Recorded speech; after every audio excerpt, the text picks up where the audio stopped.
Hello student, video में सभी का स्वागत है। हमारी जो स्पर्श पाठ्य पुस्तक है उसमें जो रैदास के पद है वो रैदास के पद हमारे समाप्त हो गए थे। आज के वीडियो में हम देखेंगे उसका प्रश्न अभ्यास।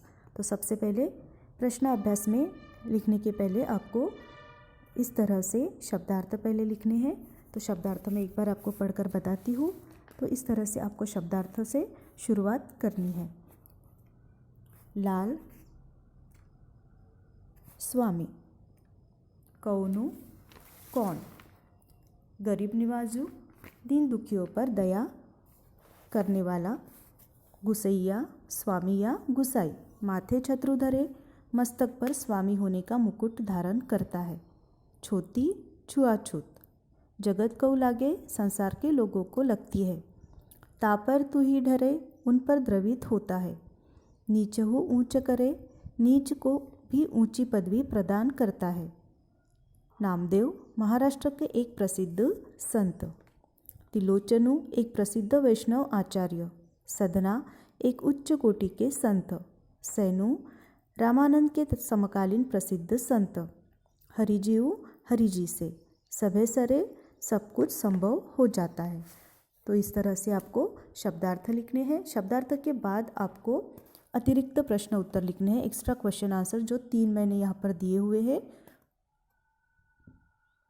वो आपको लिखना है। तो पहला प्रश्न है, ऐसी लाल तुझे बिनु पद में कवि ने ईश्वर की क्या विशेषताएं बताई है? उत्तर, इस पद में कवि ने बताया है कि ईश्वर गरीबों के दुख दूर करता है, वह नीच प्राणियों को ऊंचे आसन पर प्रतिष्ठित करता है, वह सबका उद्धार करता है। दूसरा प्रश्न, रैदास के स्वामी कौन है? वे क्या क्या कार्य करते हैं? उत्तर, रैदास के स्वामी निराकार ईश्वर है, वे अपनी कृपा से नीच को उच्च और अछूत को महान बना देते हैं। तीसरा प्रश्न, रैदास को क्यों ऐसा लग रहा है कि प्रभु की उन पर असीम कृपा हुई है?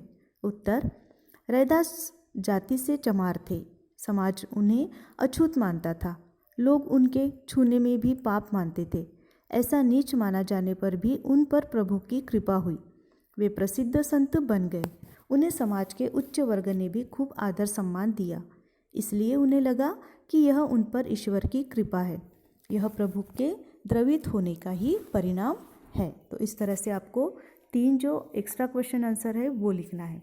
उसके बाद आपको प्रश्न अभ्यास दिया हुआ है। प्रश्न अभ्यास में पहला, दूसरा, तीसरा। पहला प्रश्न है, निम्नलिखित प्रश्नों के उत्तर दीजिए।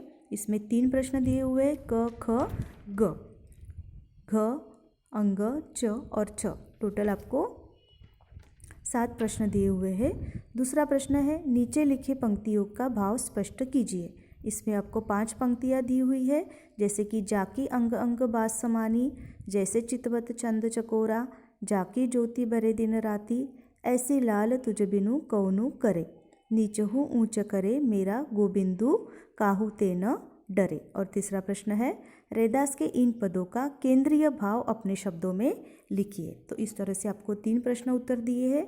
उसके बाद योग्यता विस्तार। योग्यता विस्तार यानी ये आपकी एक्टिविटी है।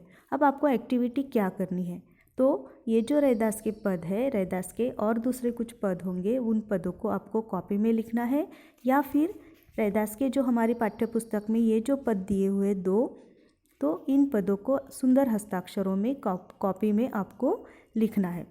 उसके बाद आपको शब्दार्थ दिए हुए हैं, मैंने जो शब्दार्थ लिख कर दिए हैं वो भी आपको लिखना है। उसके अलावा यहाँ से अगर आपको शब्दार्थ लिखना है तो आप लिख सकते हो। तो यहाँ पे भी शब्दार्थ दिए हुए हैं। उसके बाद यहाँ पे उत्तर दिए हुए हैं प्रश्नों के। तो सबसे पहला अपना प्रश्न था कि निम्नलिखित प्रश्नों के उत्तर दीजिए, क, ख, ग, घ, अंग, च और छ। तो यहाँ पे उसके आंसर दिए हुए हैं। दूसरा प्रश्न था, नीचे लिखी पंक्तियों का भाव स्पष्ट कीजिए। तो यहाँ पे पंक्तियाँ दी हुई है, उस पंक्तियों का भाव भी यहाँ पे स्पष्ट किया हुआ है।